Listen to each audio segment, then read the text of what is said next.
भगवान देवाधिदेव महादेव को जल चढ़ाते हैं। उसके 5 अलग अलग तरीके हैं। बहुत सावधानी से सुनना कथा, आपकी और हमारी जिंदगी की सार्थकता को सिद्ध करने वाली कथा। आज पंजाब की इस पवित्र भूमि पर अगर यह प्रसंग निकला है तो इसको आप अगर सुनेंगे तो आपका जीवन सार्थक होगा। शिव जी को 5 तरह से जल चढ़ाने का तरीका है।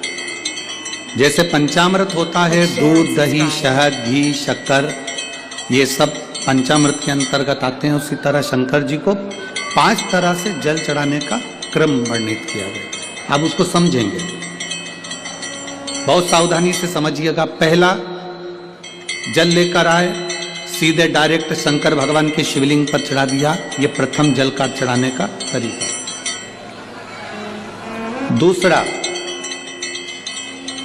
जहां से पानी बहकर जाता है, जहां से जल बहकर जा रहा है, उसके ठीक विपरीत जल उत्तर में जा रहा है, आप दक्षिण में खड़े होंगे और दक्षिण में खड़े होकर उत्तर की ओर मुख करेंगे और शिव जी को जल समर्पित करेंगे।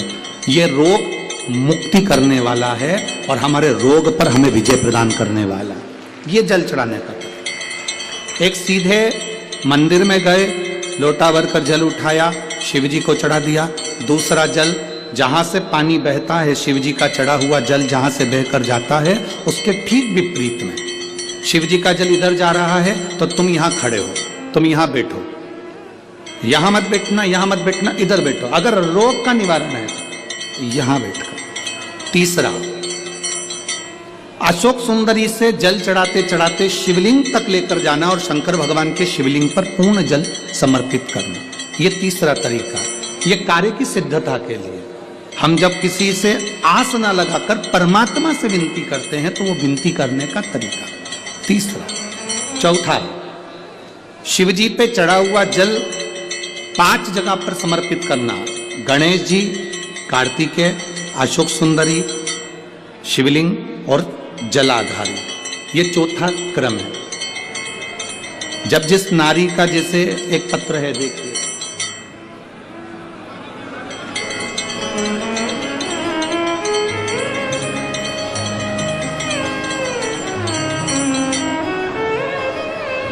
मेरा नाम मोनिका है, मेरे पति का नाम संजय सिंह है। मैं दिल्ली स्वरूप नगर की निवासी हूँ। कहीं बैठी हूँ तो हाथ हिला सकती हैं। अगर कहीं बैठी हो तो हाथ हिला सकती हैं। मेरा नाम मोनिका है, मेरे पति का नाम संजय सिंह है। मैं दिल्ली स्वरूप नगर की निवासी हूँ। मेरा फोन नंबर ये है। कहीं बैठी हैं? अच्छा, सीढ़ी पर। ठीक है, आप हाथ हिला दीजिए। श्री शिवाय नमस्तुभ्यं। ठीक है, कैमरे वालों को दिख गया है ना? ठीक है। भोले बाबा की कृपा का मैं क्या वर्णन करूं गुरुदेव। आप जो जल चढ़ाने का तरीका वर्णित करते हो, अगर उसको नियम से धारण करने वाला व्यक्ति होता है तो बाबा सुनता जरूर है। गुरुदेव, 2013 में मेरी शादी हुई, मुझे संतान का सुख नहीं हुआ। 10 साल हो गए, औलाद नहीं हुई। दिल्ली का एक हॉस्पिटल जिसको हम दिखा सकते थे, अच्छे से अच्छा डॉक्टर जिससे हम जांच करा सकते थे, उसके अनुसार हमारे को संतान का सुख नहीं था।